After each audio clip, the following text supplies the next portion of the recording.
What's up guys, it is Gator75 here today, and today we're playing Sakura Psyche Adventure 3. I am back again with this stuff, and I'm so glad they made another one of this. Like, it's been like a while since the last one happened. It's like almost a year since that one happened. Now we are back again with number 3. This should be the final one to finish it off. Oh yeah.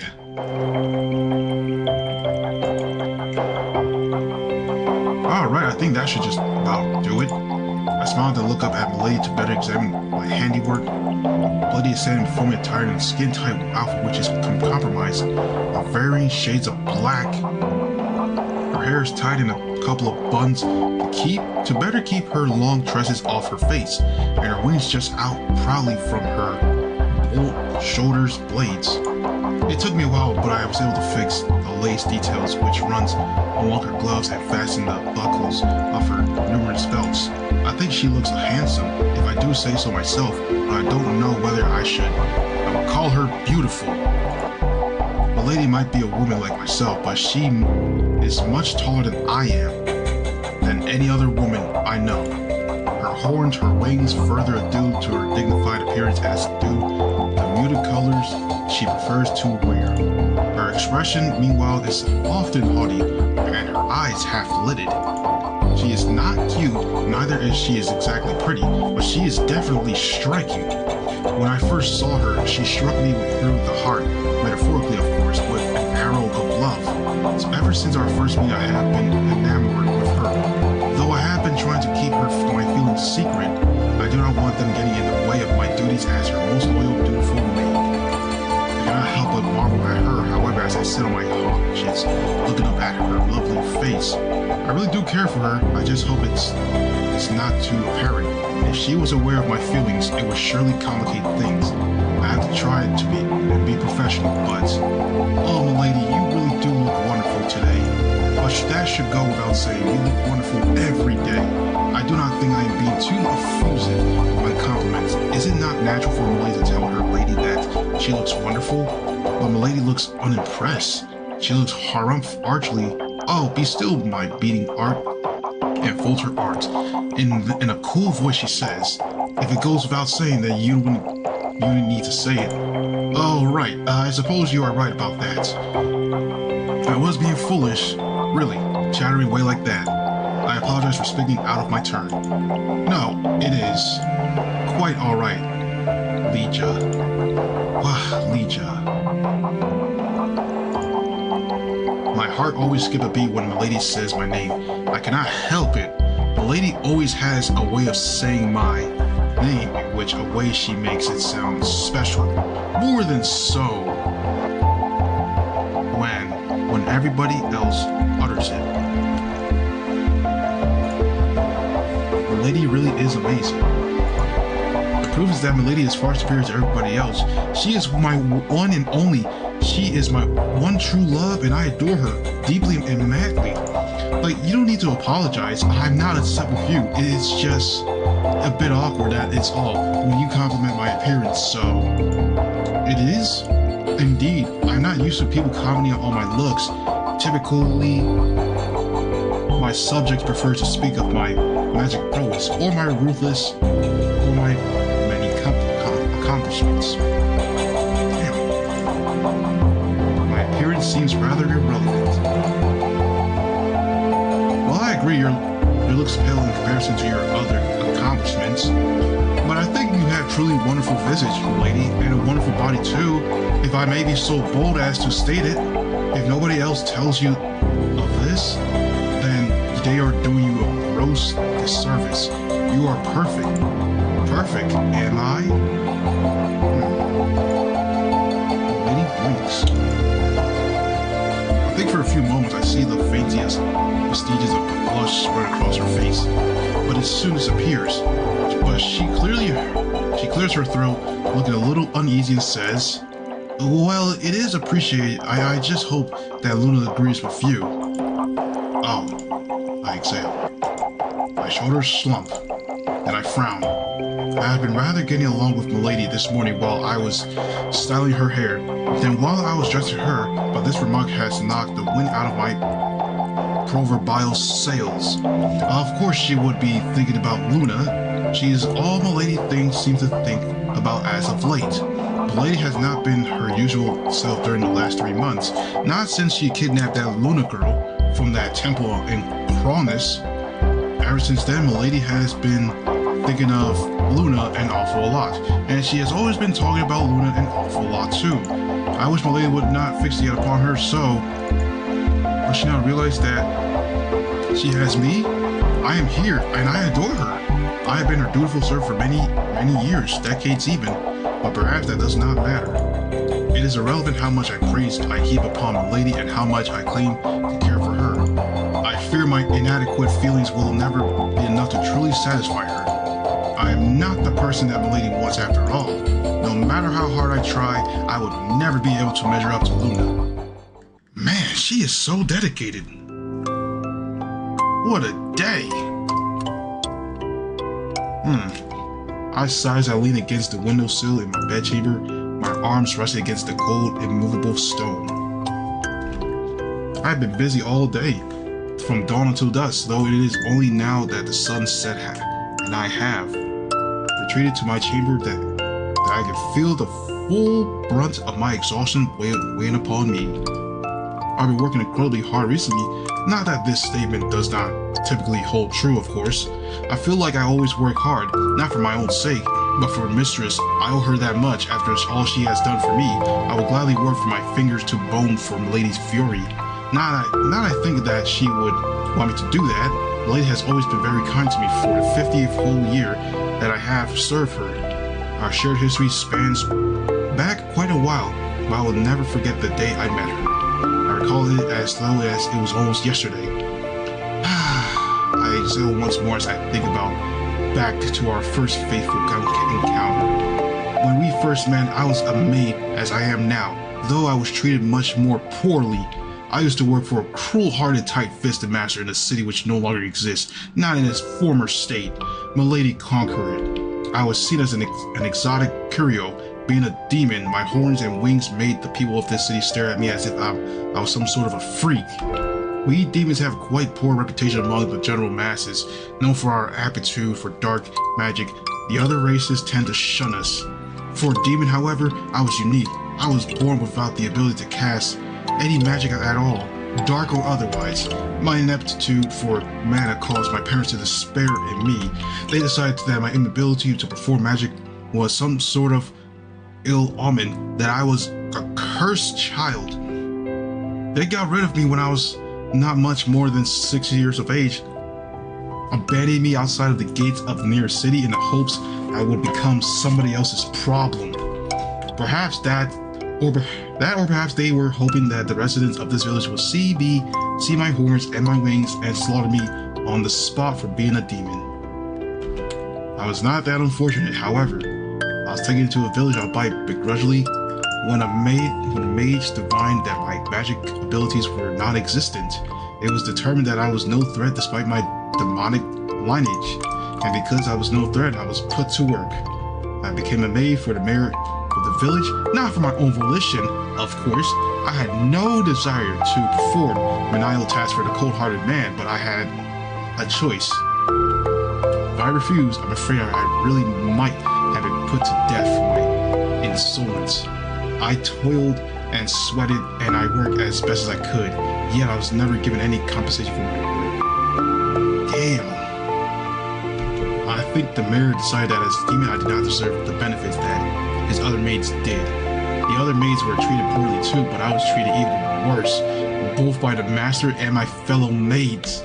They would fob all over the most unpleasant jobs on me, and it wasn't uncommon for them to try and trip me up as I walked through the hallway or to jeer at me in passing.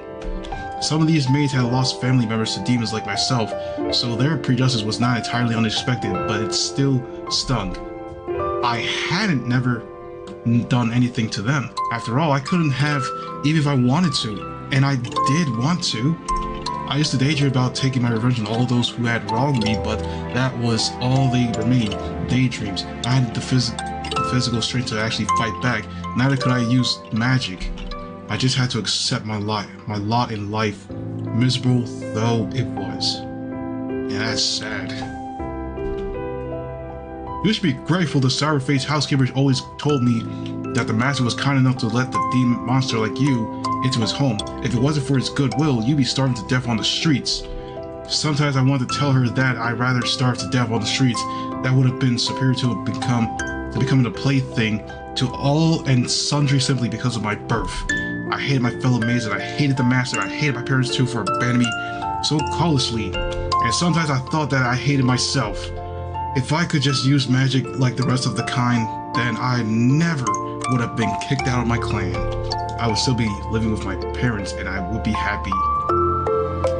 Happiness seems like a very fleeting thing. However, in those days, I was miserable. Almost all the time. I used to wish night after night that some calamitous event would have occurred to turn my life upside down for the of course. I could have bring about anything to change my own. I was much too weak. I had to rely on outside intervention, and in the end, it really did happen. The feared Demon Queen Fiore, who had been gaining power for almost 50 years prior, chose one day, the day of my 18th birthday to be precise, to pay the awful city where I worked a visit. She descended upon the city with a horde of her demonic warriors and then razed the city to the ground. The other maids tried to hide while some tried to flee. Others attempted to bargain with the Demon Queen's forces, but it made little difference. They were all enslaved. The city fell to the Demon Queen and became a haven for demons. As for myself, well, I was found by one of the demonic warriors when they were through my master's home. They knew at a glance, however, that I was not an enemy. My horns and wings marked me out as one of them. I was brought to Fiore not as a prisoner, but as a fellow demon, one who had indeed endured great indignities at the hand of the people in that city for over a decade. Fiore took more interest in me than I thought. She would given her lofty status as a demon queen. I was afraid that she would turn her nose up at me, just as my parents had. When she learned I had no magical abilities, but she didn't. For a demon queen, she was surprisingly kind. She told me that I could tell I had suffered a good deal, but that I no longer needed to worry. She said that she would look after me, for all of us demons had to stick together. Then she asked wherever I would mind coming back to her citadel so I could serve her. Naturally, I jumped at the chance. Serving the mayor of that nameless city had been a routine exercise of humiliation, but in Lady Fiore's castle, I was treated with much more respect. I might have been a servant, but Lady Fiore never treated me like a slave. She paid me fairly, she allowed me time off when I was unwell, and sometimes she would even summon me to her chamber so we could simply talk. She treated me almost like a friend, and in time, I suppose that is what we became. Now, almost 50 years later, I find myself quite besotted with her, almost embarrassingly so. She is the first person in my life who ever showed me any kindness. I would do absolutely anything for her sake, give absolutely anything to her, if only we were to ask for it. I adore her with all my heart, and yet, I sigh dolorously, feeling decidedly sorry for myself while looking out of the window of my bedroom. I thought that I was enough to make the lady happy, but evidently not. I could have been enough. Otherwise, she would have not become so enamored with that silly little priest. Unfortunately for me, however, Milady is utterly obsessed. I have never seen her act like this before, not in all of the years of my years knowing of her, and I have known her for a very, very long time. When she is in Luna's company, Milady acts like a teenage girl with a crush. I have seen the way Milady blushes in Luna's presence. Have seen too how she hesitates before reaching to touch her.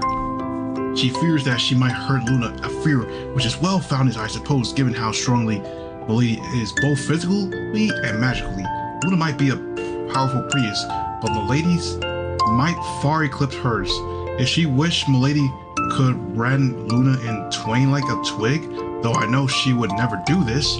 Milady cares for Luna too much. She adores her even, and owing to her newfound adoration, she has started to forget all about me. How could this be? I remember this under my breath. My words scatter on the cold breeze. The wind catches in my hair, It makes it flutter around my shoulders. I do not bother to adjust it, however.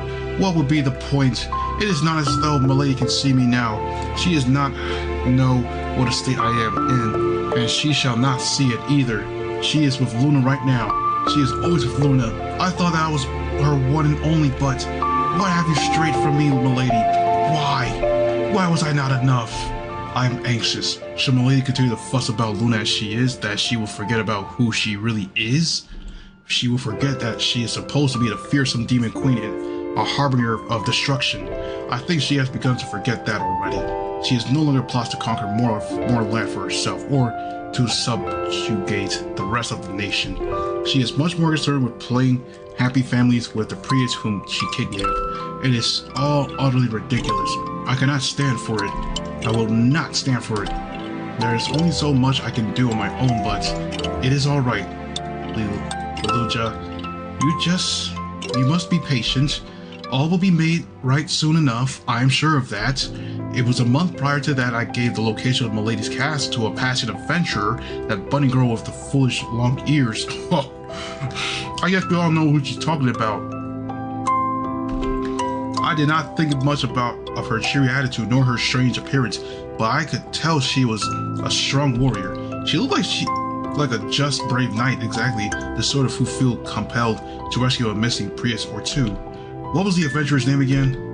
Dulce? Yeah, I cannot remember, but I have high hopes for her. I am sure that she will come to Milady's citadel in time, perhaps bringing a band of powerful adventurers alongside her. Together they shall rescue Luna.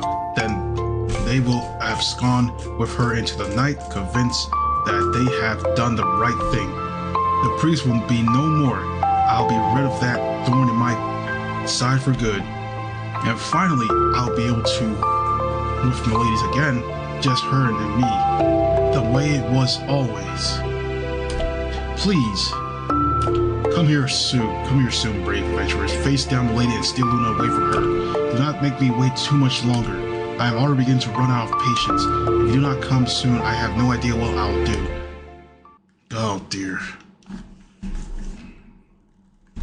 Meanwhile, true. What the heck? Huh? Are you alright, Aki? That was a pretty big sneeze there. Oh yes, I suppose it was. I'm sorry, I don't know what came over me. Maybe a creeper brushed me or something. Are you sure that's all? It sounded pretty violent. You're not coming down with a cold, are you? Not as far as I know. I feel pretty fit and healthy. I mean, I've done a pretty good job hauling this tent around. Have I? I mean, you have. Yeah, it's pretty impressive, actually. Though I think you might have been carrying it for a bit too long. Do you want me to hold on to it for a while? There's no need. I think we have to come to a good place to rest for the night. You think? Carl looks at Mina inquisitively, her ears twitching. Knowing you, Mina, I would have thought you want to press for as long as we can. Still keep walking.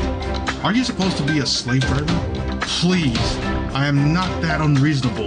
I know better than to push my party members beyond their limits.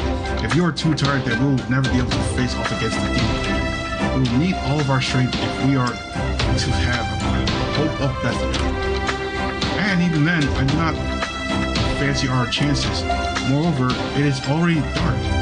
Powerful monsters start roaming the woods at this hour, and we have come quite a long way already. I do not want to risk us going into any manticores. Manticores? I tense. I've never seen a manticore before. They aren't exactly natives of Japan, but I've played enough Aspect Online to recognize them. Manticores are pretty powerful enemies. You tend to fight them in high-level dungeons that are full of expensive loot. I think manticores are creatures from Persian mythology, maybe, and they have the bodies of lions and tails and scorpions. What the? That is some crazy hybrid creature you're thinking right there. They're dangerous at the front and the back, with maws full of sharp serrated teeth and tails which can spit poison. I have no particular desire to see a manticore in real life. The thought is enough to make me feel faint. Do they really roam the woods? I've heard a few rumors, but I've never actually seen one. I thought they were just myth. I would not like to take the risk. Let us stop here for the night. There's cleared up ahead where we should be able to set up the tent. Alright, you're the boss. I could keep going for a little bit longer. It looks like you're starting to flag. My shoulders too hard for a bit from carrying this tent, and I feel my feet are getting a bit sore. Then let's turn in for the night. Mina's right here. It's pitch black around here. Might be Scarlet Whirlwind of Justice, but my bright orange locks aren't enough to illuminate the forest. Right, let's do that. I hasten forward alongside Scarlet and Mina as we enter the moonlit clearing Mina pointed out earlier. Then I let the tent drop to the ground in an unceremonious pile. We've been taking it in turns to carry that tent during our travels. Scarlet, Mina, and me. It's made of canvas with a few wooden poles. But it's surprisingly heavy and it's pretty cumbersome too. Scarlet asked Mina if she could use magic to lighten up our load, but Mina refused. She wanted to preserve her magic to encounter the Demon Queen. The three of us have been running through the woods for almost a week, following the map which those gave us. The map leads us through the woods right to the dark depths where the citadel of the fearsome Demon Queen Fury is supposed to live. It seems like we are getting closer and closer by the minute with this one.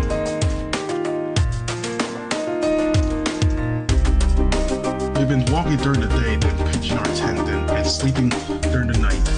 We've covered a lot of ground. I think we'll be at the Demon Queen's abode soon enough. I'm not sure how I know this. I guess it's just a gut feeling. The forest was green and verdant when the three of us set off on the adventure. But it's been getting more and more dark the deeper in we go.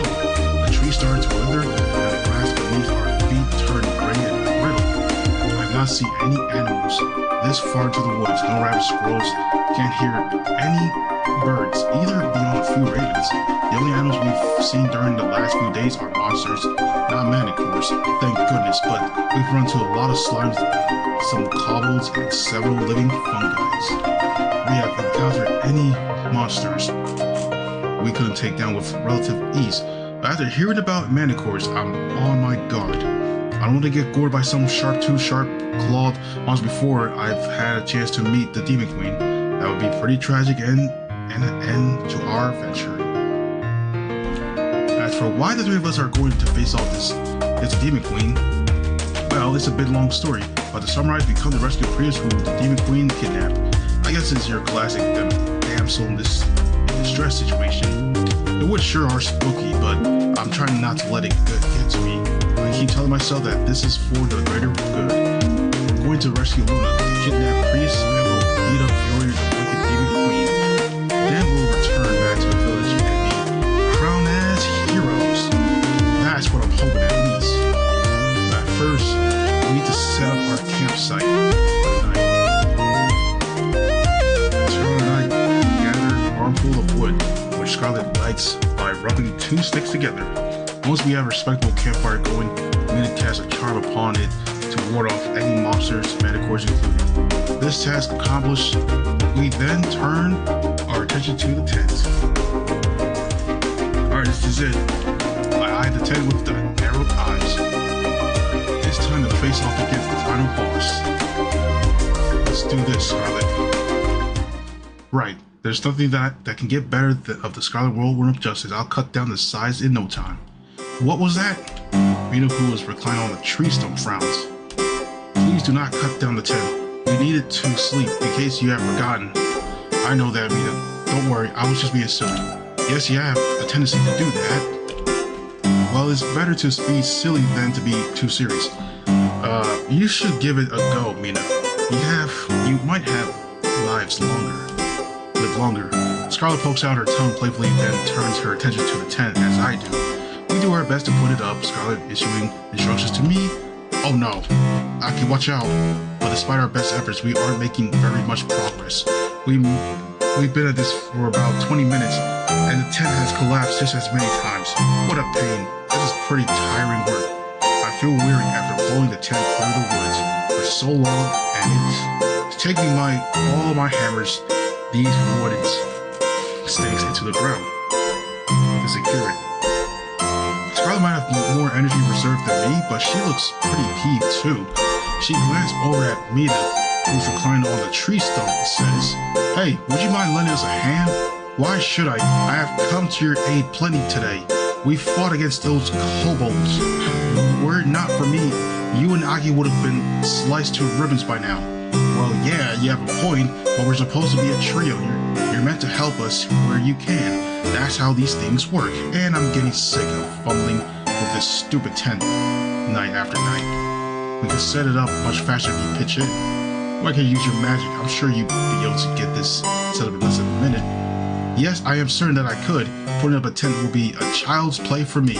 Then why don't you prove it? It's not nice, to hang back and make me do all the work. I know I'm the brawn on our team, but you're the brains, and it's smart. It's hard to try and reduce our workload. This is just so funny right now. Oh my goodness. I figured you'd be all for taking the swiftiest, most logical approach. Typically, I would agree with you, but we are on an arduous adventure, lest you forget to find the Demon Queen's citadel. Venturing this far into the woods is dangerous enough. What with the power of monsters which lurk among the streets? Facing off against Demon Queen, however, will doubtless prove to be an even greater challenge. You can always replenish your strength by eating and sleeping, but it is not so with mana. Nothing can restore that save the passage of time. That being the case, I would really rather not expand all of our energy upon trivial affairs like putting up with tents.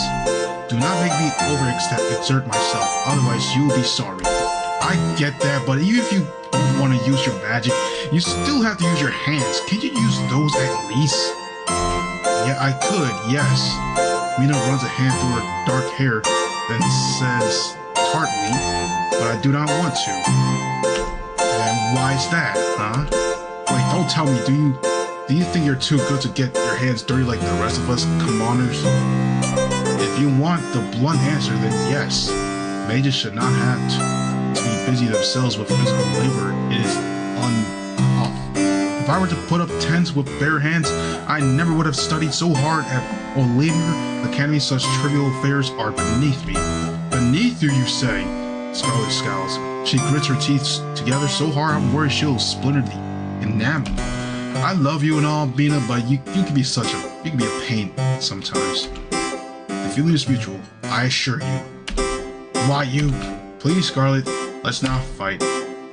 Mina has been working very hard all day. If it wasn't for her, we never would have been able to fight those kobolds or those were beasts from yesterday. Their hides were too thick for our weapons to penetrate them. I think she deserves a bit of a break, don't you? Well, I guess you have a point. I know I do. Now let's all try to get on, shall we? I assume my best brightest smile, which given I'm a pretty door person by nature isn't all that bright, but hey, an attempt was made, which I'm used to Mina and Scarlet bickering, so it doesn't bother me too much. In fact, it's such a part of their routine. It would feel strange if they would suddenly got on impeccably. I've been traveling in Anthem long enough that I can take all of them this in stride. But this wasn't always the case.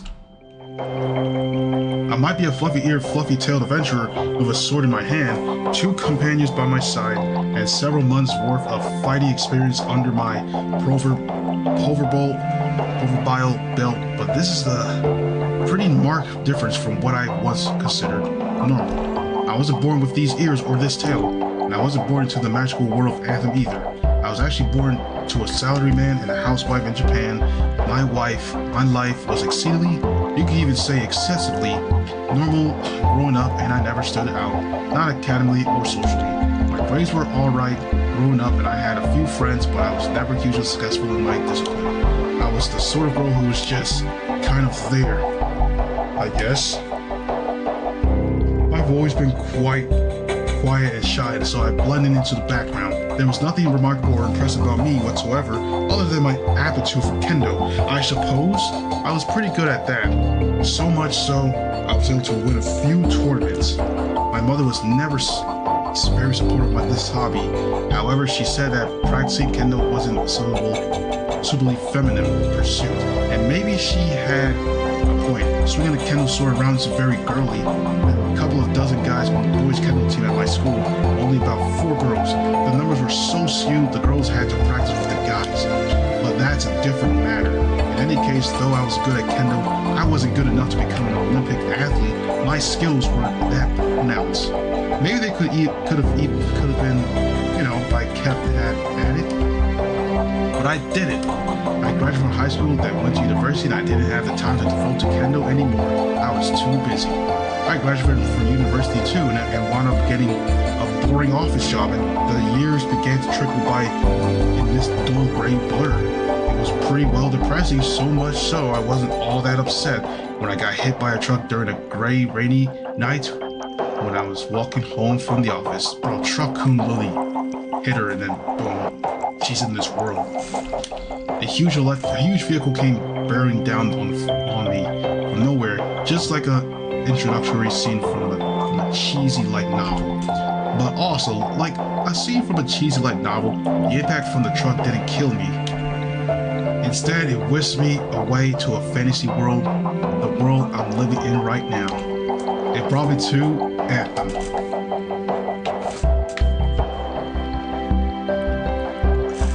When I arrived in Anthem, standing up to my knees and the river is soaked through with the water, I met Mina the cat-eared mage. Mina told me that she summoned a strong warrior from another world to help her locate the missing high priest, Luna, whose powers of a clairvoyance can spell the end of the world should she fall into the wrong hands. I thought that Mina had made a mistake. I was no strong warrior, but as Mina had exhausted all of her mana, she could have exactly sent me back to Tokyo and finished for another, likely hero. There was nothing for it but for me to accompany Mina on her journey. Not long after I met Mina, we ran to Scarlet, a chivalry knight with a strong sense of justice. We formed a party together, and both Scarlet and Mina have helped me hone my skills with a sword. I'm not a complete liability when it comes to close combat. All of my years spent on kendo haven't been for nothing. I was pretty wet behind the ears, and I had a lot I needed to learn. It was slowly going initially, but I think I'm getting better at using a sword. I'm pretty proficient at taking the monsters down, if I do say myself. I've been working long and hard, surpassing my limits in ways I never thought possible to unlock a brand new side of myself I didn't even know existed. I'm pretty happy with the progress I've made, and I'm even happier with the newfound relationship with my new team members. They're both hugely important to me, so much so I couldn't possibly pick between the two of them. We've been on a lot of adventures together, and we've bested any number of monsters. They both see me at my weakest, but they've never once relied on me off. Well, maybe Mina has gotten grumpy with me in the past, but I think we've moved past that. We've had our ups and downs, but our shared bond is stronger than ever now that we've overcome all of our issues. I love both of them a lot, and I can't imagine being without them. Well, putting my love life to one side, Scarlet, Mina, and I are walking through the woods and looking for Fiora's citadel. We received some intel a little while ago from Dole's, a powerful warrior who used to travel with Scarlet. Dole's told us that she heard rumors that the Demon Queen kidnapped the priest and that she's now being held hostage in Fiora's castle. It's all her saying, but it's the only real lead we have to work with. And Mina, being a concerned as for Luna as she is, jump on it. She was insistent that we go and search for Fiora right this instant, and I can't say I blame her. She's been sick with worry ever since Luna disappeared. I never I never met Luna before myself, but I want to rescue her too, not just for Mina's sake, but for the sake of everybody who lives in Anthony. I have no idea what will happen if the Demon Queen should abuse Luna's powers of prophecy, but I can't imagine it's anything good. I've only lived in this city, in this world, for a few months, but it's already becoming a home to me. I care about the people who inhabit this world, Mina Scarlet high among them, and I don't want any misfortune to befall it. I'm going to keep pushing on so I can come face to face with the Demon Queen, and when I do, I'm determined to defeat her. I'll bring her rule, I'll tear her to an end once and for all. But before that, I need to finish putting up this tent so I can have a good night's sleep. I've done so much walking today, and sleep is the only thing I can think of. I can't wait to rest my head. The only dreams has never been more enticing. Oh man. Phew, that was a wrap. Scarlet wipes her forehead with the back of her arm, then takes a step back to examine our handiwork. I think this tent looks pretty good, if I do say so myself. Me too, I think it turned out better than it did last night. Same here, you've gotten a lot better. I'm glad. I mean, this is my first time I've ever been camping. In the past, I was just an office lady. I excel, my ears drooping. And my parents were never very outdoorsy either. Some of the kids at my school went camping or they stayed with their grandparents in the countryside. All of my families are from the city. I spent my summer indoors with the air conditioning on. I can't even remember the last time I went to the countryside. Oh, you poor thing. I can hardly imagine spending all my life shut up inside of the city. I need to be out and about in the open, or I start going stir crazy. I can't stand being restricted. That is just how you feel. We do not all share your wanderlust. I spent many years of my life studying, and then when I had finished my studies, I relocated to the Temple of Renata. I have never had much inclination towards wandering about amongst the trees myself. I have always been the happiest indoors with a nice mug of hot chocolate and some books to read. I know that's what you like, but not me. I go mad. You agree with me, don't Jockey? No, you agree with me, do you? Do you not? The indoors is far, far better than the outdoors. No, it's not. Yes, it is. Ah, jeez, it seems like I've gotten involved in yet another silly argument. They sure are dedicated to being at another's throats, aren't they? Well, this seems like silly debate.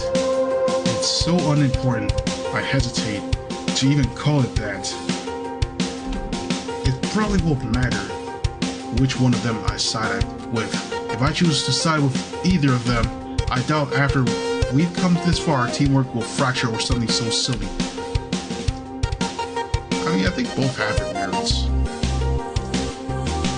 Oh, you. Scarlet grins and slaps me on the back.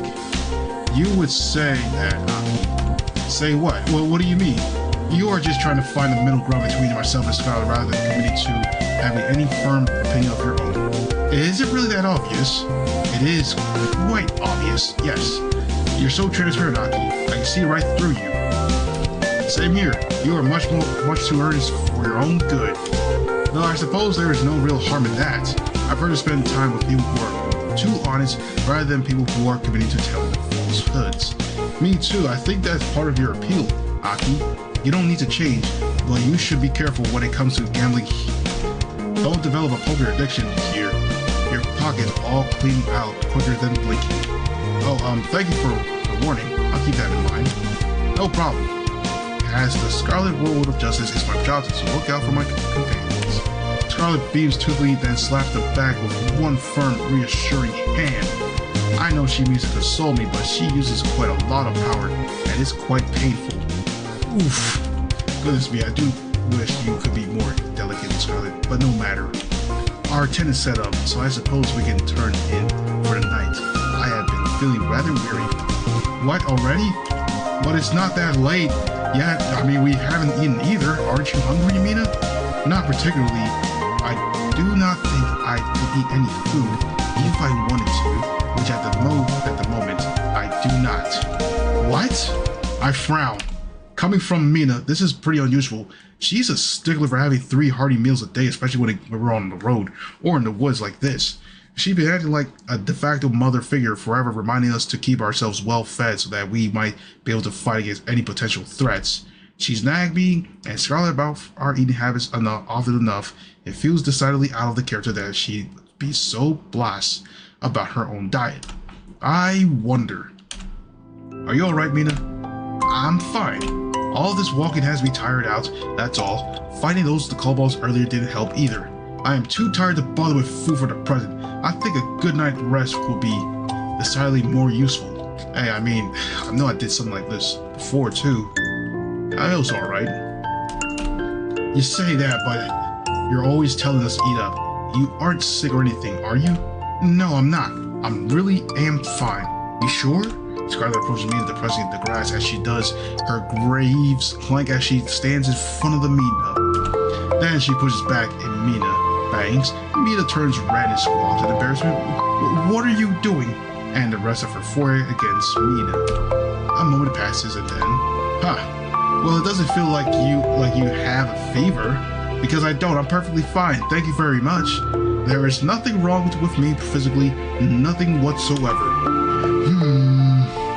Now this sounds like an awfully specific denial. I wonder, you say there's nothing wrong with you physically, but what about mentally? Aren't you worried about confronting the Demon Queen, are you? Mina grits her teeth together. Her cheeks turn red in a way that suggests I was right on the money for this supposition. Well, that wasn't too hard. Scarlet and Mina might tell me I'm easy to read all the time, but Mina's pretty transparent too. If you know her tells, that is. I don't want to press the issue, but is it bothering you that much, Mina? Well, I was trying to keep it a secret. I did not want to make you or Scarlet worry, but Mina glances away, scowling. Of course I'm anxious about facing off against Demon Queen. I mean, we are talking about a woman who is renowned for all of across Anthem. The stories have it that she has conquered numerous citadels and that her power is beyond pure. I used to think her a mere fabrication. The stories of her deeds were so wild. I never did think that I would have to confront her myself one day, or that she would kidnap my dear priest Luna, who is so very precious to me. Mina looks at the ground, then says, I have been fretting about it ever since Doles told us about Luna might have been kidnapped by the Demon Queen, but I tried to suppress it. I told myself I had to remain strong for the sake of our party. I did not want to ruin your moral, but it is hard to remain confident, especially now we have drawn so close to her title. Should everything go according to plan, we'll face the Demon Queen tomorrow. I fear it might be a one-sided confrontation, however. If the stories of her prowess are not overblown, then the Demon Queen will be able to best us easily. Then I will not be able to rescue Luna. That she may even get hurt in the crossfire, and it seems highly likely we will not emerge unscathed if we are able to emerge at all. Given these circumstances, it is only natural I would be off my food. I find it strange in fact that you can be so carefree about all of this, Scarlet. Aki is a different matter, because she is not a native to Anthem, but you must know of the Demon Queen's might. You must know how impossible our mission is. We might have worked hard, but it's nothing compared to the Demon Queen's might. I fear we will never be able to win. Mina. I look at Mina sadly, momentarily cowed. Then softly I say, I didn't know you felt that anxious. Yes, well, you know, wouldn't I? I was making a conscious effort to hide it. I tried to tell myself that we would be able to best her if only we work hard. But this is starting to sound rather like a willful self-delusion. Really? Scarlet frowns.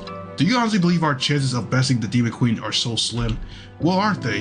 You have heard what she is capable of. I've heard, yeah. I'm familiar with all those types of old tales, but so what? What? Mina stares at Scarlet confused while she says, the Demon Queens might be strong, but it's been years, decades, even since the last conquered any settlements. She's been dormant for such a long time. She must have lost some of her powers. I'll bet she's been resting off her laurels for years, while you've been working your cute butt off. I can't use magic, but everybody knows mages' abilities start to deteriorate if they don't use them often enough. And you even been firing off a whole bunch of spells. You studied really, really hard, Mina, while the Demon Queen said, has been coasting, I wouldn't be surprised if you could catch her off guard. You're a lot tougher than you think you are. Do you really think so? Of course, I think you're amazing, Mina. And I'm not the only one. You think she's amazing too, isn't that right, Aki? Yes, that's right. You're strong, very strong, Mina. If you weren't, you would have been able to summon me here.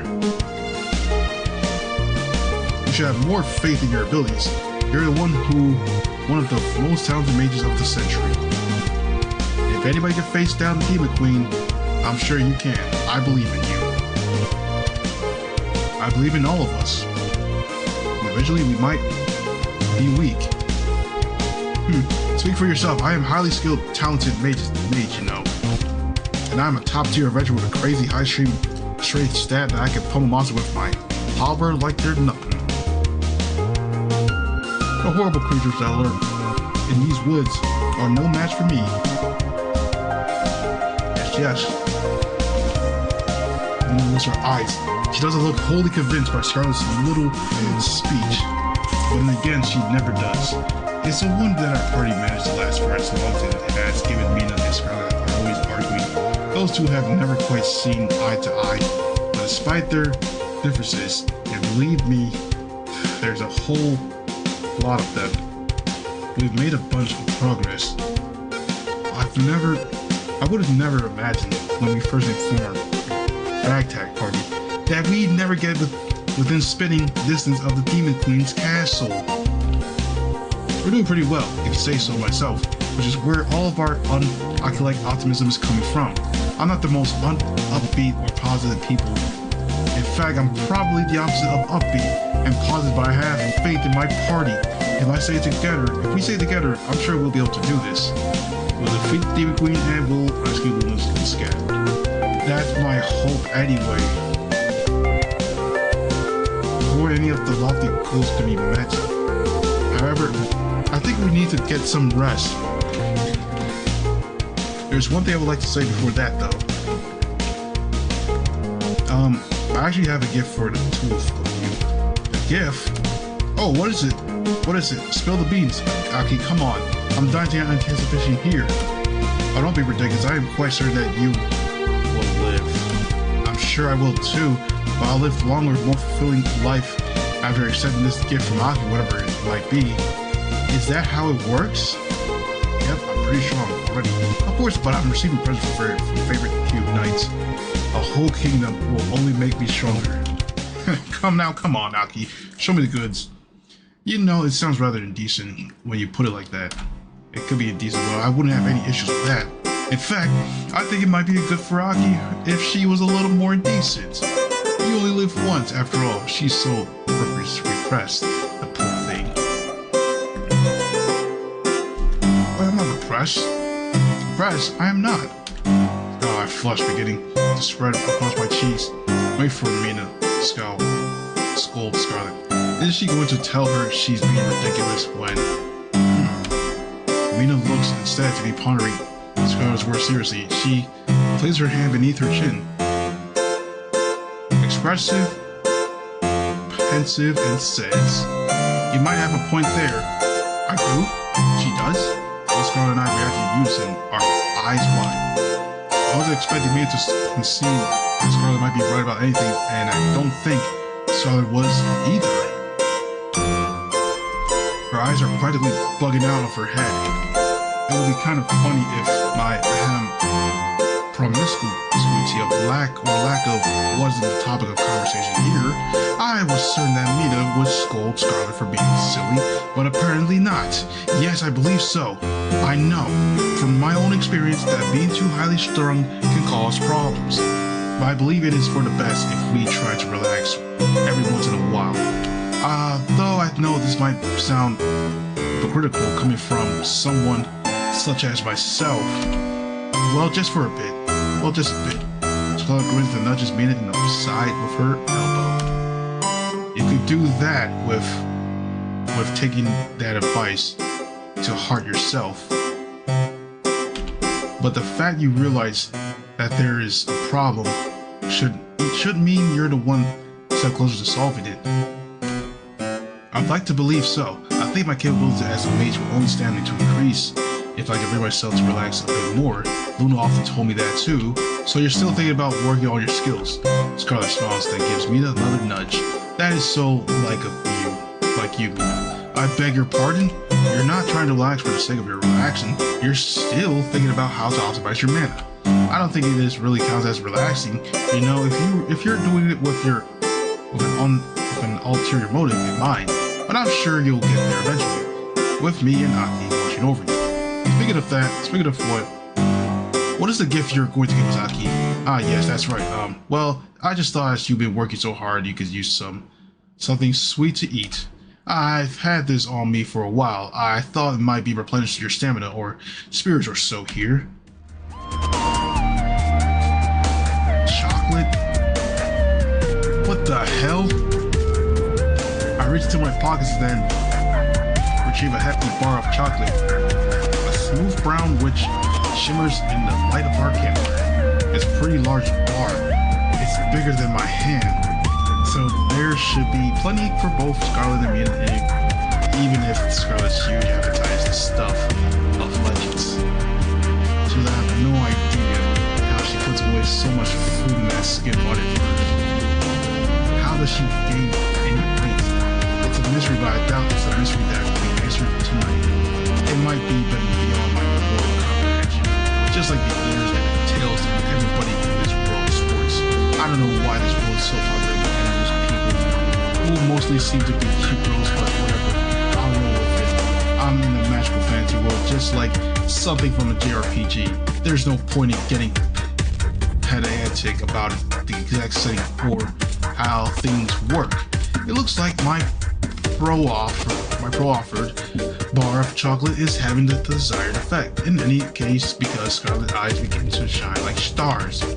Ooh, that really is a lot of chocolate. I've never seen this much of it before in my life. Chocolate is a rare resource. Only the very wealthy can afford it. I used to start my days off with a cup of hot chocolate every single morning when I was still a student at Olinder Academy. Yeah, rub it in. I know you elites are all obscenely wealthy and you all had obscenely cushy lives too. It must be nice being so bougie. But I have not had the chance to have the chocolate in quite some time. It melted down otherwise. Where did you get this bar? It was a gift from Braun for clearing out those hornets' nests around the guild a little while back. You were busy training with dolls, Scarlet, and I think you said that quest wasn't worth your time, Mina. So did I. So I did it myself. It was pretty rough, but Braun seemed to appreciate it. She gave me this chocolate as thanks. I didn't know it was such a rarity. Oh, it is? Oh, it's a rare, alright. An expensive food to boot. I can't remember the last time I had any chocolates. I can't remember the last time I had chocolate. But much like Scarlet, it was quite a long time. This is rather nostalgic. If I had known Braun meant to give you such a soft reward, I would have aided you in the removal of those hornet nests. I'm beginning to regret my refusal to join in. Heck, well, that's just how it is. You've got to scratch a few backs if you want to get your scratch in return. I know you like acting like a high and mighty leader, but you need to look out for the little guys, even every once in a while. That's what a good hero is supposed to do. My apologies for not scratching the Braun's back as you termed it. Mina pulls a face. Braun does have quite the broad back, though I think scratching it to an adequate degree would take a fair amount of time. And I have more important matters to worry about. Like rushing with Luna, naturally, I decided that studying up on my magecraft was better use for my time than clearing out several hornet nests. But this chocolate does look good. Try some. I was saving it for just for you. Alright, you're the best, Aki. I don't mind. If I do, don't mind if I do. Scarlet leans in, her lips parting, and takes the edge of the hefty chocolate bar between her teeth. Then she bites down. The crisp, sharp sounding of the teeth digging into the chocolate fills the clear, a satisfying stab which sends shivers down my spine. Scarlet chomps on the chocolate for a few moments, her eyes sparkling with pure, unadulterated bliss as she beams. Ooh, this chocolate is good stuff.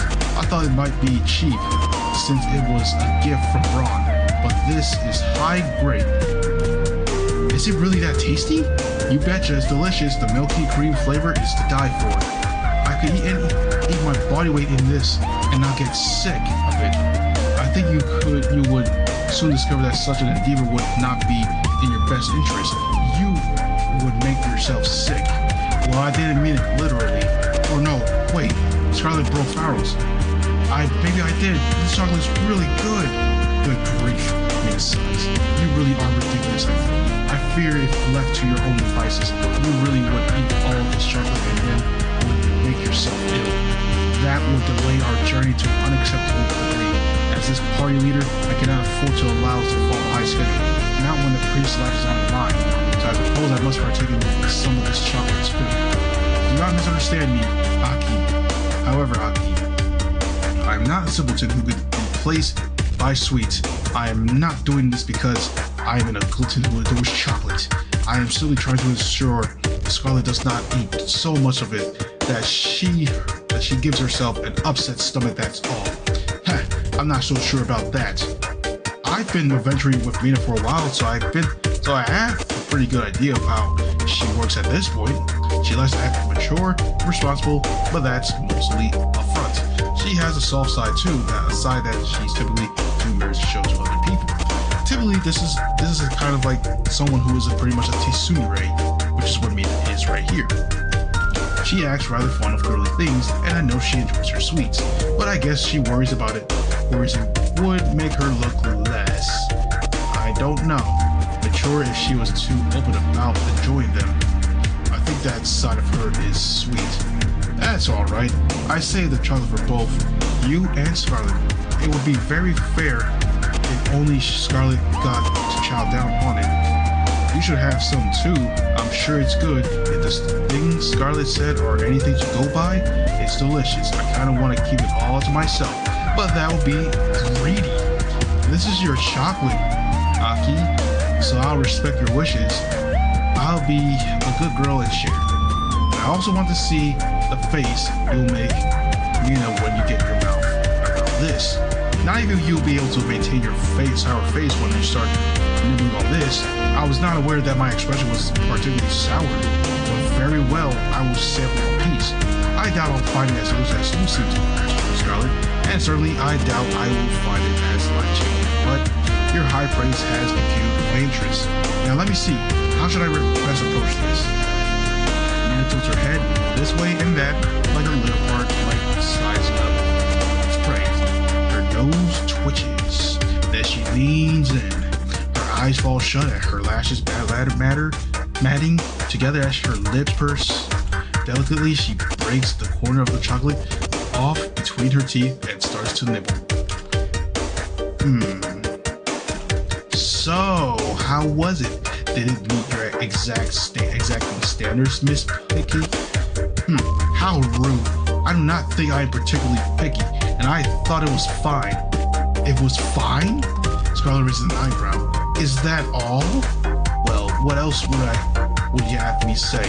As far as this nourishment goes, it was more than acceptable than it is.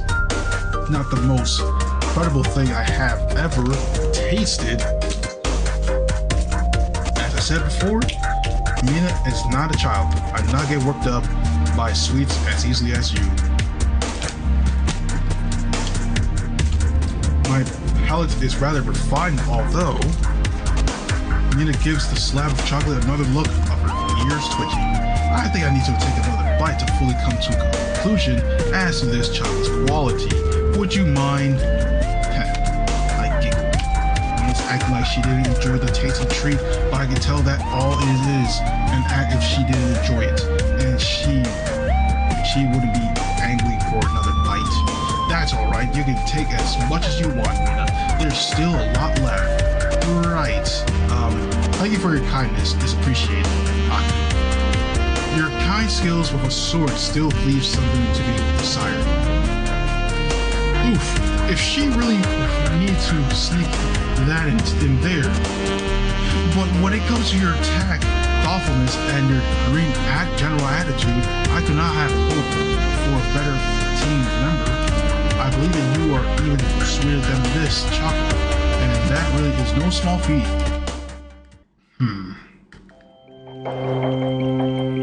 With Mina's worries of sewage, for the moment at least, and most of the chocolate consumed, the three of us decided to turn in for bed.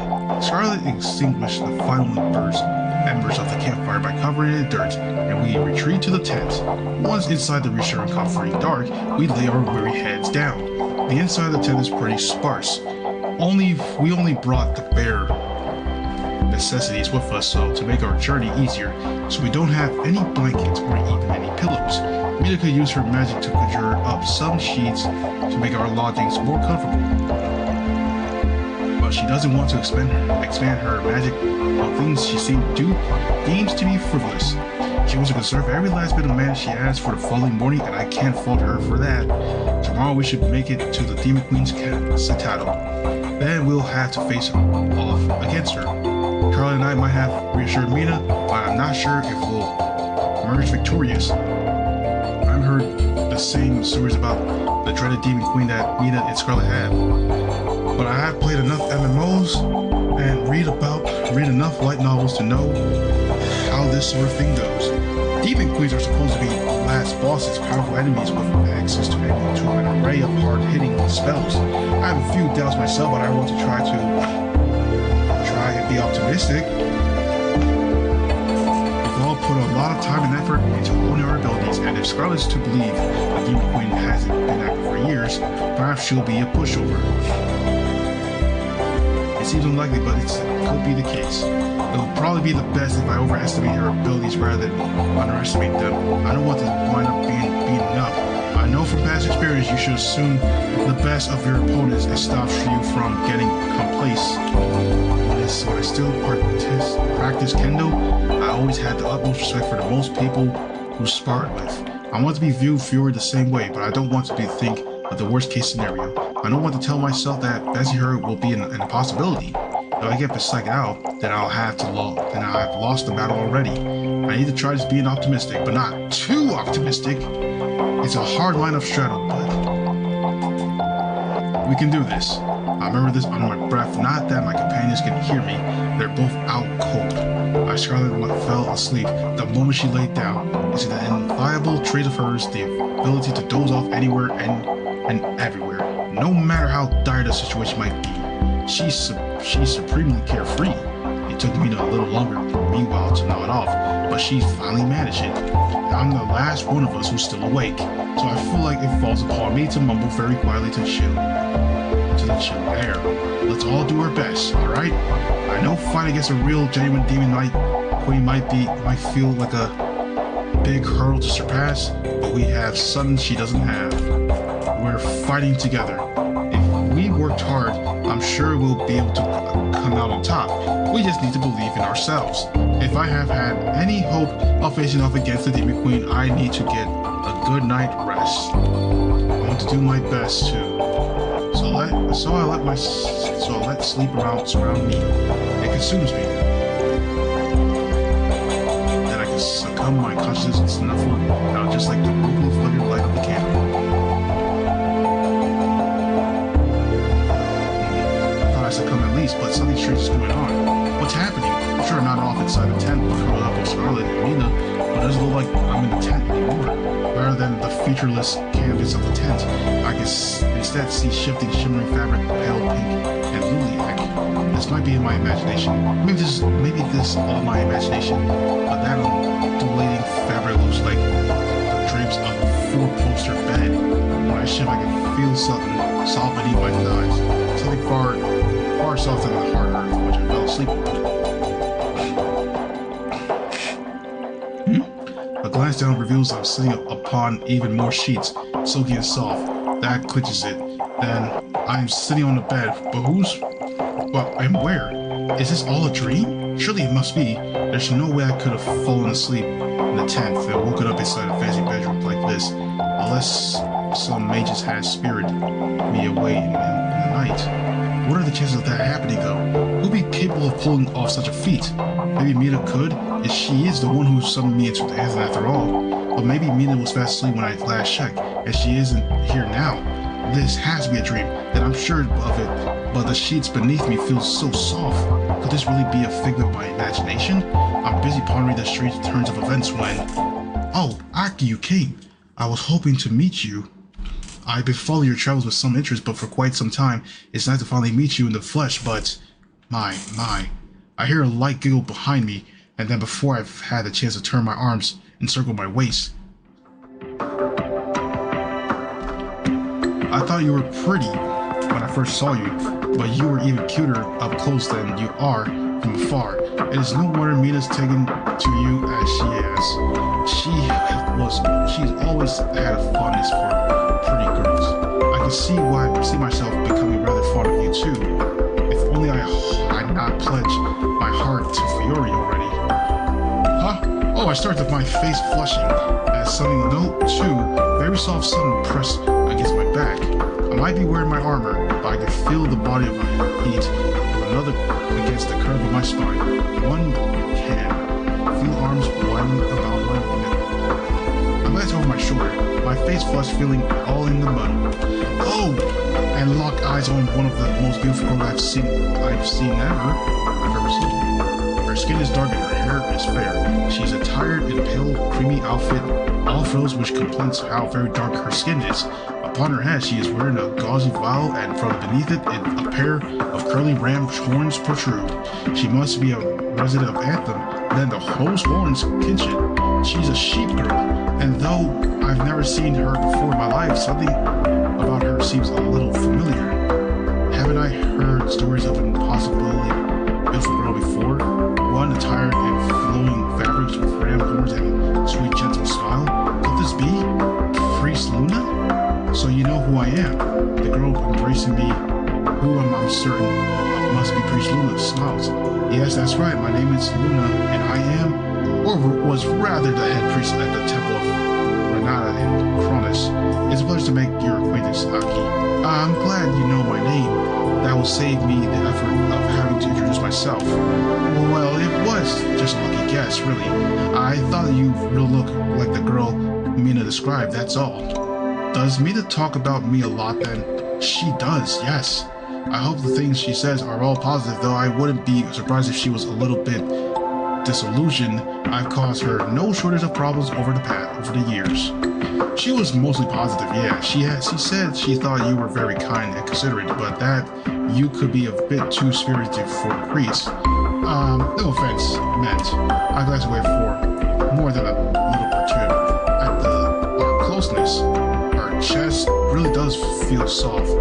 Is that something I'm allowed to think about a priest? And cast my eyes downward, staring determinedly at the grand four-poster bed, upon which Luna and I are sitting. I murmur, I hope I've not said anything out of line. Oh no, it's quite alright. I'm aware of what a thorn in Mina's side I've been over the years. I know I made quite a nuisance out of myself. I think Mina's been worrying about me then.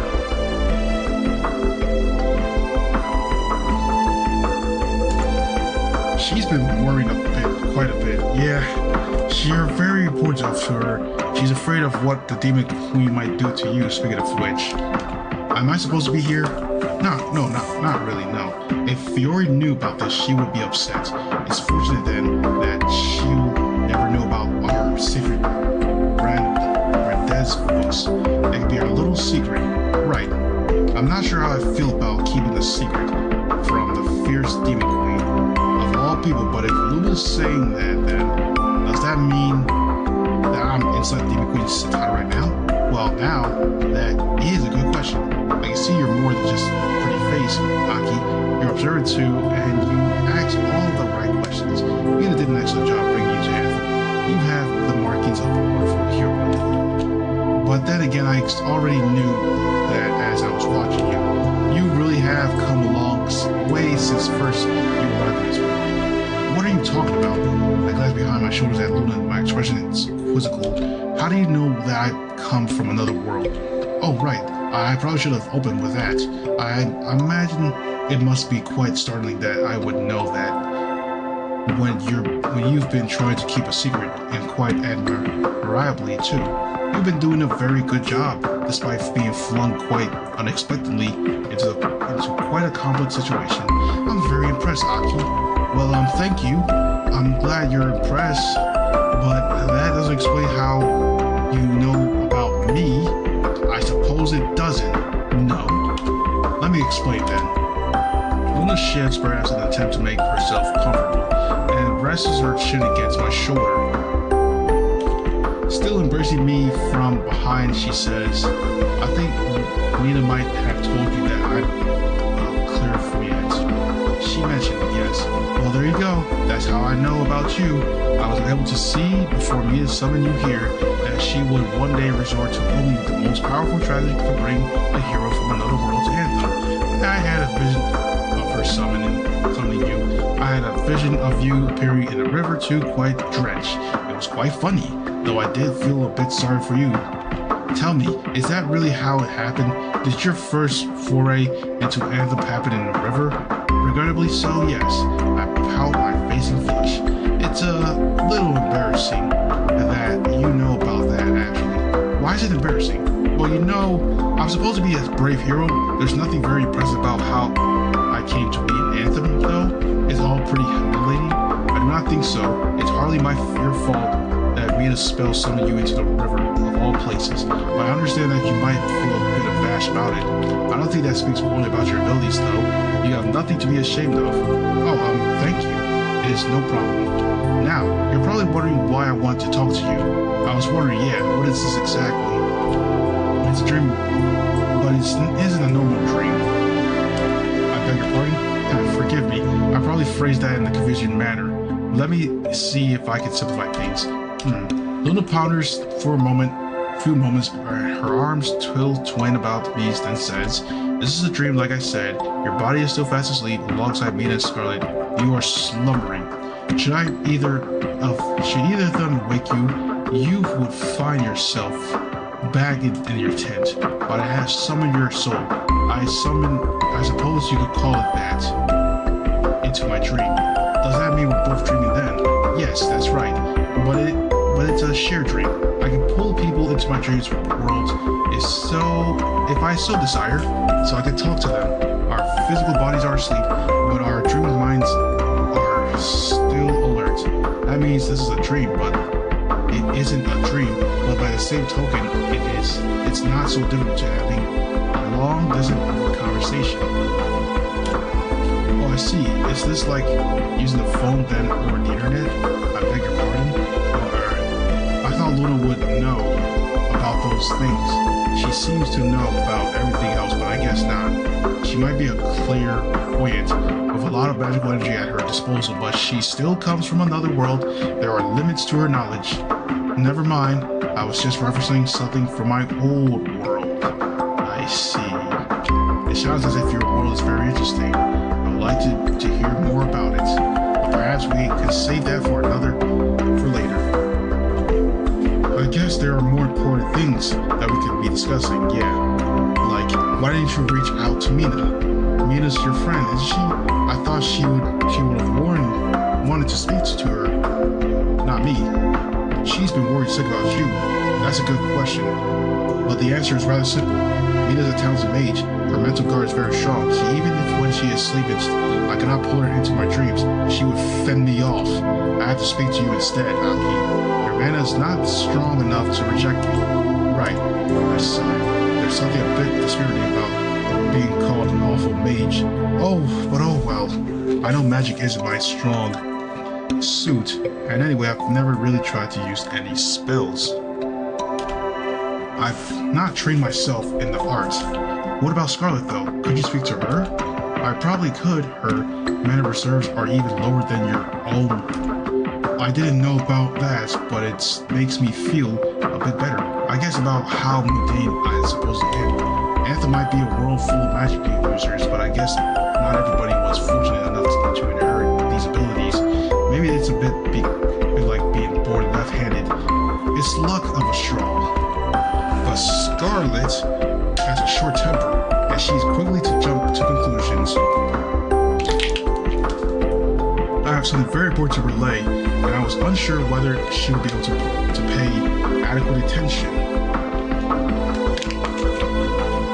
After giving it some thought, I decided that you were the very best person to relay my cautions to. And I thought that you would be the most likely to listen to me and that you would take my warning seriously. I hope you do not mind. Oh no, I don't mind, really. Do you have something important to tell me? Ah, yes, about that. Luna's expression darkens. When it does, the aura about her becomes decidedly more thoughtful, decidedly more gloomy.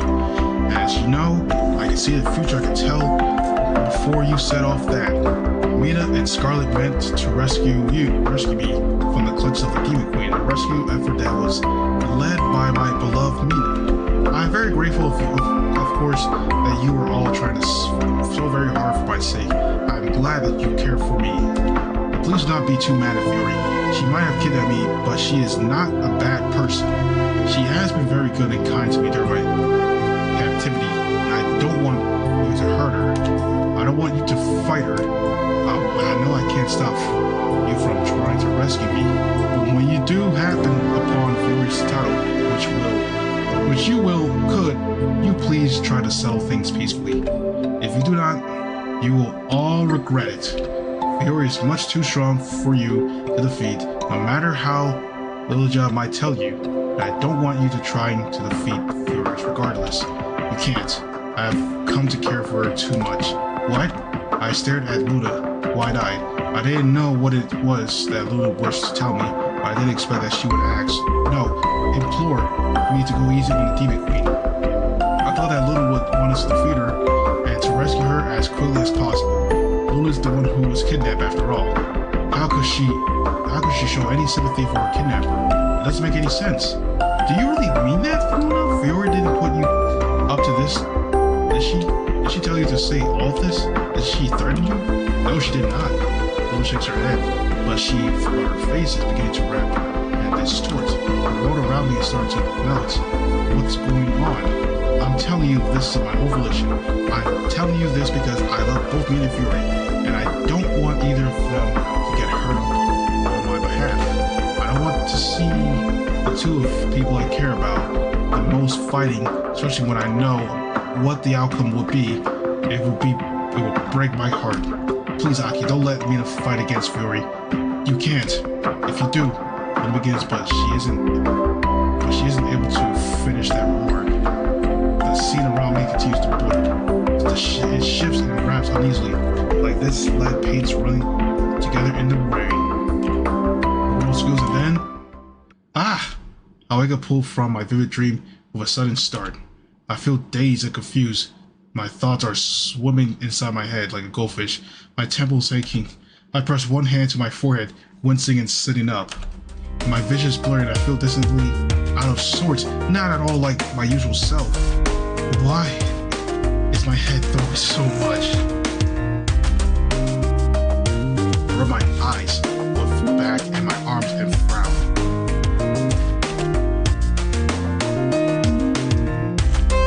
It must be pretty early in the morning because the sky is pale and pink and I can hear a few birds chirping amongst themselves in the tree. I don't know what time it is. I was not unfortunately stuck in another world with my smartphone and I don't have a watch either. But it must be very early. Maybe it's 6:30, that's certainly not right. It must be early if Mina's not awake yet.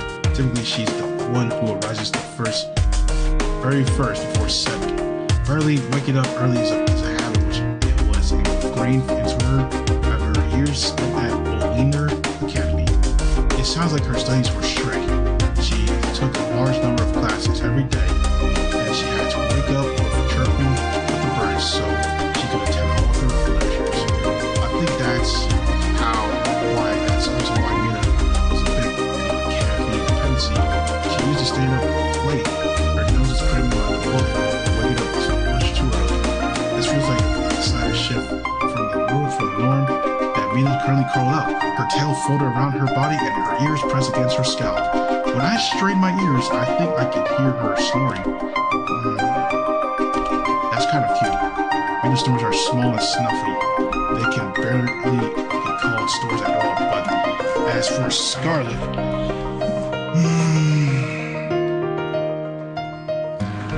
she's making much more noise. Well, I guess that stands the reason to Scarlet always been a huge chatterbox. It's to be expected she'd make a ruckus even when she's supposed to be fast asleep. I catch myself endearing my party members. But my smile soon fades when I think about my dream. Was that all it was? I've had vivid dreams before, but that felt much too realistic to be a figment of my imagination, a piece of merry fancy. The woman in my mind told me that she was using her magic to communicate with me. She said she had something important she wanted to tell me. She said, but it's no good. I can't remember what she said, not the whole picture at least, but I've already forgotten it. Oh man. Like she pulled us into her dream though. Like she literally just had us.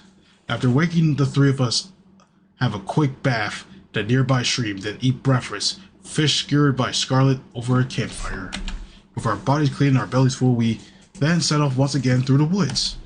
We go trampling through the forest for about half an hour, the heels of our boots crunching the undergrowth. I wondered all the while whether I should tell Scarlet or Mina about my dream, not that I remember most of it when... I feel something will be sliding down on the back of my neck. What was that? Jump back in alarm and bash the sword to discover. Slimes? Not again. Ew. Scarlet looks to be in a similar predicament to me. There's a faint slimy layer on her chest and even more gelatinous slime pulsating on her thigh and hip. Where did these fellas come from? I swear the path was clear, but then all this rose goo fell from the sky. What gives? Maybe they were hiding in the trees, waiting to ambush any travelers? Maybe, but that sounds unusual coming from slimes. I thought these things weren't meant to be smart enough to plan. As I did, Mina pulls a face. She also looks perturbed, her chest similarly spattered with slimes. She incites a quick spell which singles the slimes, which are sliming all over her clothes and glancing about, her eyes narrowed. Gosh, there are quite a lot of things. It seems like we have wandered into a nest of defiled monsters. Do the slimes ever have nests? Evidently, this part of the forest must be a breeding ground for them. Really though, this is most unpleasant. Why must we be bested by slimes, of all things? They are weak monsters, so they should not be too difficult to dispatch. They are certainly less threatening than manticores, but there are so many of them, and I get a distinct feeling that this is what has already happened. We have already fought off a large number of these infernal creatures. Why will they not leave us soon? Well, maybe we should try and take it as a compliment. A compliment? Mina grits her teeth together as she fires a few volleys of magic at the attacking slimes. What is this complimentary about this, I ask you? Well, look at it this way. Maybe the slimes keep attacking us because we're all so cute. Is that how slimes decide to their victims? Of course not, Scarlet. Of course, Scarlet's being ridiculous. They are primitive creatures. They cannot think like we do, nor plan. I will be so sure about that. I mean, slimes mostly do seem to attack women, don't they? I would not know. I've not spent too much time in the great outdoors where slimes might be able to ambush me. Is that really true? It's something I noticed when I was traveling around with Dulcia. She commented on it, and so did the others in our party. The people who needed rescuing from slimes were mostly women. Now as you mention it, that is something I have noticed too. Slimes are exactly discarding with the MMOs, like as if online, where they will go after any player regardless of gender, but in light novels and anime, they do mostly seem to target women. I wonder why. See, I'm right, Mina. I'm not to be the smartest or the williest foxtrot around, but I do have a few ideas knocking around inside my head. I suppose I will concede the point, but we need to focus. Let us work on getting rid of the rest of the slimes. Alright, you're the boss. Here goes nothing. I'm not going to let the ooze all over my precious friends and your awful creatures. Take this. Oh boy. A few minutes later. I wonder what happens now. How unpleasant. Mina shudders to brush a few stray splotches of slime with her clothes. We're able to defeat the slimes altogether, but Mina rather looks perturbed that we had to fight them at all. I should have seen those slimes lurking amongst the trees before they had a chance to attack us. My powers are beginning to fail me. Oh, I don't think that, Mina. You've been trying to use less magic lately, so you can be prepared for when we face off against the Demon Queen. That'll be why you weren't able to detect those slimes. That's right, it's quite sensible of you, actually to conserve your power like that. You're just trying to think ahead. If anything, Scarlet and I should be apologizing. We were the ones who were supposed to be keeping watch of the path to stop us from running into any monsters. That was our job and we failed. You shouldn't take the blame for it. Well, you are not wrong there. It really was your job to keep watch. Perhaps I didn't casting myself too much. No, you don't need to. You're always way too hard on yourself. When you've been working so hard, you need to give yourself a bit of a break. Be kind to yourself. Naraki says cut yourself some slack. But while you're at it, could you let me and Aki off the hook too? I know we were meant to be guarded at all. We were kind of sort of failed. Only kind of? But we've both been working hard too. I'm pretty tired from all this walking. Not to mention pitching my tent every night, having to hunt for food. Can you go easy on us, Mina, please? Please, pretty please. Oh man. She would not go hard with this. Well, I feel like I ought to hold you accountable for what happened. It is down to both of you parts that the slimes were able to take us by surprise. But you are right. You have both been working hard in your own ways. And you were able to dispose of the slimes with relatively few issues. That's right, I think our team would come on in leaps and bounds. There's still room for improvement. I agree, but it's a little disheartening that we were ambushed by slimes at all. I concur. I'm glad you still have your head on your shoulders, Aki. You were able to dispense with the slimes quite quickly. Perhaps Dole's training paid off after all. I still do not know if we're able to defeat the demon queens like this, but that was quite a boost to my confidence. Thank you, Aki and Scarlet, for traveling alongside me. I think we continue to work closely together. We might have had the chance of succeeding in this mission of ours. We might have the chance. Ah, yes. With the slimes defeated, the three of us resume our walk through the woods. We glance about uneasily as we walk, our feet depressing the grass and dirt underfoot. The forest was dark already, unsettling so, but with every step we take it seems to become even dimmer, the fog denser.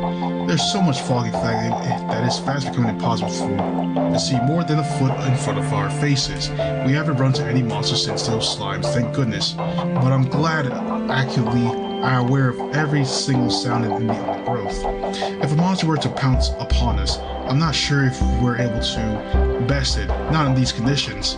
If we barely can see where we're going, how will we be able to fight, or to defend ourselves? I can't hear many noises, but the whisper of the wind through the boughs of the trees may be quivered regardless. Why does it feel so cold all of a sudden? Mina comes to a halt with her eyes narrowed. It is getting hard to see where we're going. This could cause problems. Yeah, no kidding. I have a pretty hard time figuring out where we're going myself. I'm getting all turnarounds here, and how the heck are we meant to see through all of this fog? There's so much of it. Maybe you could try and use the spell to clear the fog. Would that be possible? Oh, that's not a bad idea. I should have thought of that myself. You're more than just a pretty face, Aki. You also are very smart. Well, thank you. I do try, and we should see. Don't you think we can do that, Mina? If this were a normal fog, then yes, I can use a spell to help guide us through it. Mina frowns deepens. Well, this isn't a normal fog. No. Mina shakes her head. This fog is made of dense mana. It is a sign that we are approaching the strongholds of a formidable mage. Does that mean we're getting close to the Demon Queen's title then? I am certain of it. It must be nearby, but I cannot use my magic to aid us. I'm afraid if I were to try to, I would set off a sensor in this dense magic closed cloud, then the Demon Queen will be alerted to our presence.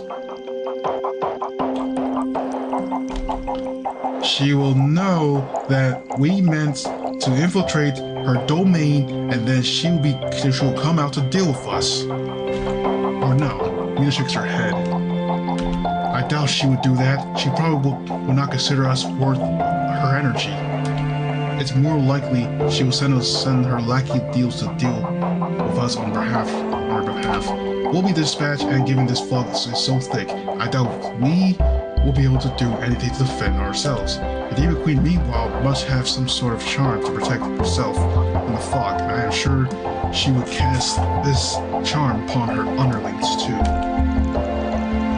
It'll be easy for the rest of us to best them. It'll be easy for them to best us. Out here, we are sitting ducks. Oh no, that doesn't sound very promising. It really isn't. It's quite inconvenient, actually. I wish there was a simple way for us to orient ourselves, but we are rather at a disadvantage. There is so much fog we cannot use the map. We cannot even trust our own eyes. What's the game plan, then? Are we just gonna wander around and hope we stumble upon her citadel? And not like leaving things up to a chance. But I suppose that is what we will have to do. Well, alright. You know more magic than me, Inaki. I guess we can't argue there. I'll try and trust you. Do not let us wrong yet. That's right, I'm sure your judgment is sound, Mina. If you say this is for the best, then that's what we'll do. You two. Mina looks between me and Scarlet. Though it's so foggy, I swear the fog keeps on getting thicker. It's hard to see what sort of expression she's making. I can just about make out. However, the fur off her brow. Is that relief?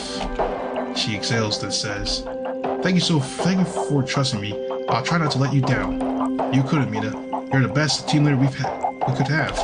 That's right, you're the best, and that awful Dulce. I think you might be a bit biased there, Scarlet. I am sure if Dulce was here, she would be quite offended to hear you call her old. But never mind, let us advance. The three of us all press onwards through the tall, skinny trees, our footsteps crunching against the ground. There's a chill in the air, and it creeps down my spine. I can't suppress my trembling. My teeth are starting to chatter, and my ears feel like they're tingling. The fog, meanwhile, only continues to get thicker. I know I said I was going to place my faith in Mina, but I'm starting to worry we're not making any progress at all. If Mina can't use her magic, there's not much we can do to penetrate the thick shrouds of fog. If we do get attacked, it'll be impossible for us to see our silence. I don't really fancy our chances. I'm starting to get anxious. Every single sound, every rustle of leaf, or every single footstep makes me jump. It looks about fitfully, my eyes darting here and there, searching for potential enemies lurking amongst the trees. I keep my ears straight, twitching at the slightest of sounds when... Goodness me, this is quite the disappointment. Is this really the best you three can do? I thought you were supposed to be a band of seasoned adventurers, but it seems I was much mistaken. You will never be able to rescue the priest like this. What? Oh, I start, as does Scarlet. We both reached for our weapons as spin about, completely blind and thick, milky fog. We try to stare through it, searching for desperate for whoever it was who just addressed us when...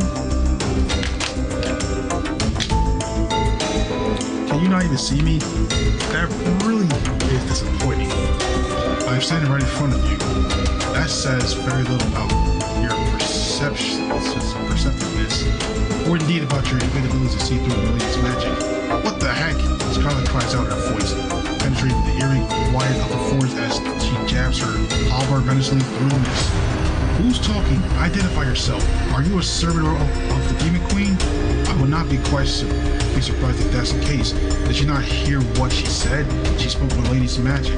I call that too for a servant of a Demon Queen. They are being very discreet.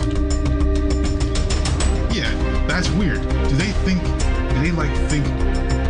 we're so weak? They don't need to conceal their identity. If that's the case, I would be a fair point.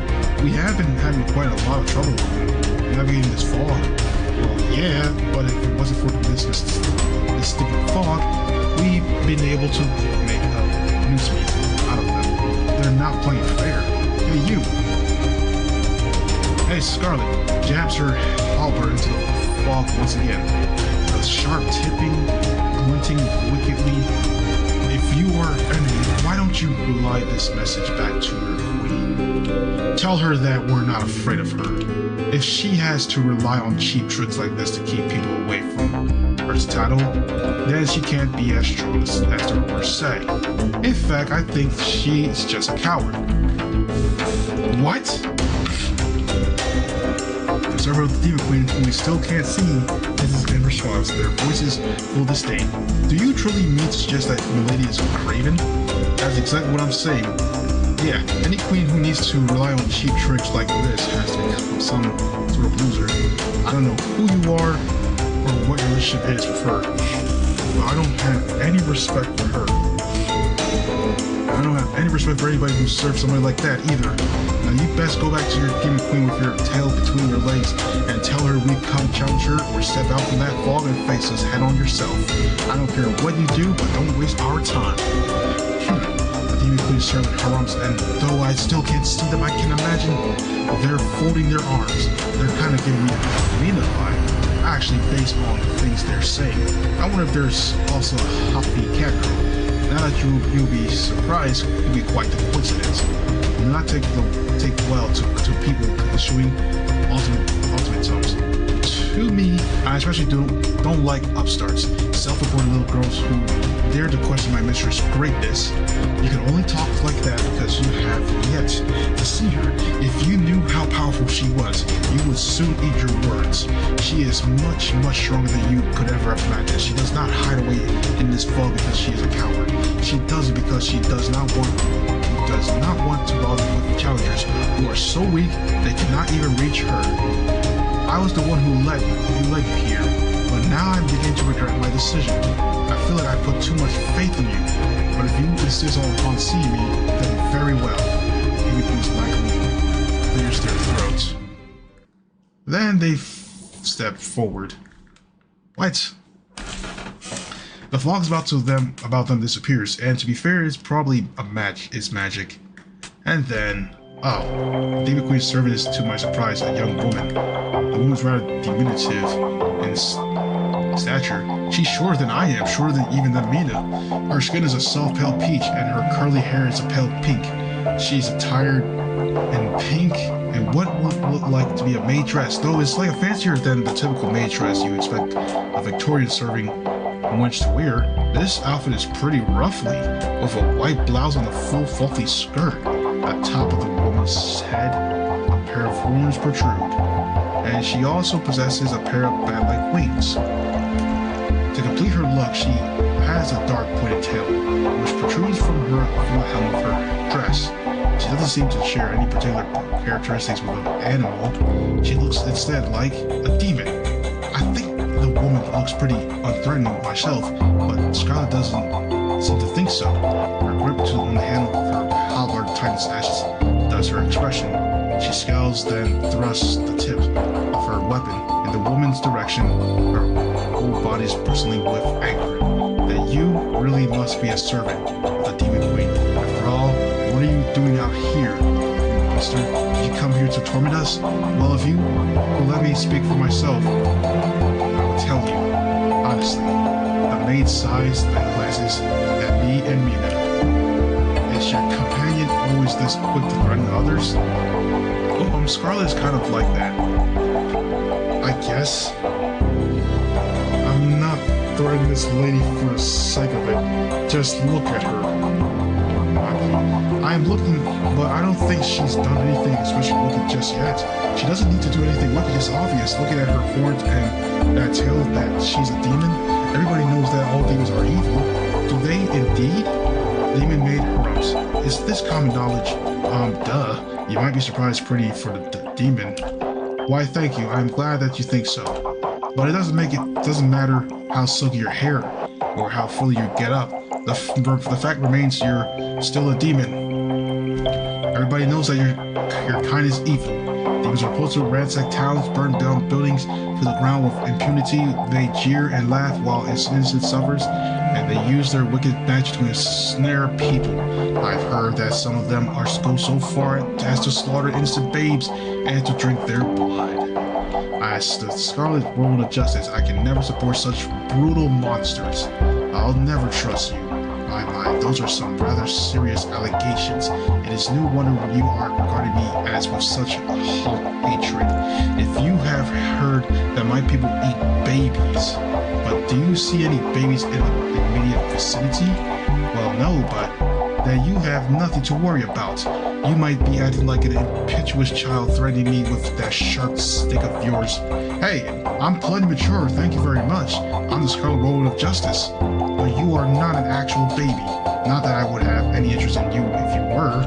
Contrary to popular belief, we demons have no interest in consuming infants. No? No. There will be too many small baby bones and not nearly enough meat. So you admit you do eat people then? I will admit to no such thing. You might wish that I participated in the barbaric acts such as that to justify yourself. Hatred of me. Why, quite normal. I promise you that. My favorite food is actually shaved ice, and I like playing the harp in my spare time. Does that sound irredeemable wicked to you? I guess it depends on how good you are at the harp. The maid smiles gently, and when she does, her face seems to lighten up. I thought she was pretty when I first saw her, but she looks like even prettier when she smiles. You raise a good point. If my skills are at the harp less than that, if they are, I suppose playing it regularly might be considered a form of cruelty. I have heard people playing instruments who fancy themselves as being more talented than they are. It is always very tedious. Especially when the instruments in question have strings. You can do some unforgivable things with violin if you feel so inclined. Or guitar. I pull a face. There was a guy at my university who had a thing for me. I think he kept trying to play me a romantic ballad on his guitar when I passed him. He wasn't very good though. But even if he had been, I don't know if I would have liked it very much. It was embarrassing. Yes, I can imagine so. You have my condolences, though I can understand why this young gentleman might have wanted to get your attention. You are rather pretty. Thank you? Thank you. There's no problem. As a maid, it is my job to dress beautiful woman. I believe I am quite a good judge when it comes to looks. Alright. I don't know what's going on here, but I can't support what is this? A love between the two of you? You might be personable, but yeah. And you haven't attacked us yet, which is a plus. But still, you're a demon. And I bet you're just trying to lull us into a false sense of security before you stab us all in the backs. Isn't that right? Goodness me. The maid raises an eyebrow. You are so untrusting. It is enough to make me wonder how you are able to get any sleep at night, being as paranoid as you are. I can imagine you must rest with one eye open all the time. How I sleep has nothing to do with you wick harpy. Wick harpy? May pulls a face. Fine, I see you will not get anywhere if you insist upon flinging immature threats around, so I will introduce myself. My name is Lilja. I'm a maid in the employee of the Demon Queen Fury, but I did not, Lilja hurries to say, as Scarlet readies her weapon anew. Come out here to meet you on the lady's orders. She does not know that you are here, and with some luck, it will remain that way. I do not want to fight you. It is quite the opposite. In fact, we are not enemies. Yeah, right. You can't say that after coming out and telling us that you work for the Demon Queen. Nothing about you is trustworthy. I must agree with Scarlet upon this one. Up to this point, I am not as blindly prejudiced against the demon as she is, but you must know what reputation your mistress has. If you truly do work for Fury, then I fail to see how we can be expected to put our faith in you. You put your faith in me, miss, because I'm the one who gave that rabbit-eared adventurer the map that you've been using to get here. What? I stare at Legion, momentarily stunned. No way. No way she gave them the map. What?